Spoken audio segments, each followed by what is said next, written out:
Happy birthday. Thank you sa pag-alaga mo kay Kat, sa pagsuporta sa kanya. Kasi malayo kami sa kanya. Tsaka thank you na rin sa pagmamahal mo sa kanya. Happy birthday. Happy birthday. Good evening. Kamusta na kayo dyan?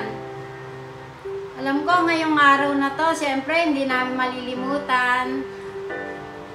Very, very special day for you. Happy birthday! Happy birthday sa'yo. Ang wish ko sa'yo, number 1, good health. Success sa karir mo, sa work. Magkaroon ka ng peace of mind. At be happy always. But of course, with my bunso, Tetetet. Salamat Han sa suporta mo sa aming pamilya, lalo na for taking good care of my daughter. Salamat ng marami sa iyo. Naalala ko pa, last year, sobrang bilis ng panahon, nandito pa si Papa.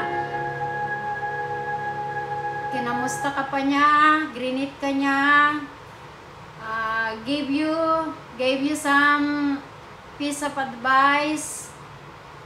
Nag-comedy pa siya sa'yo, nag-lecture. Pero ang nakapagbigay sa kanya ng saya, yung nakita niya yung bunso niya na masaya sa piling mo, nakatagpo rin ng mabuting tao, good person, at ikaw yon Hans. Kaya ngayon, siguro kung saan man siya naroon, masaya na si Papa. Alam ko masaya na siya dahil yung bunso niya, yan ang inaalagaan niya.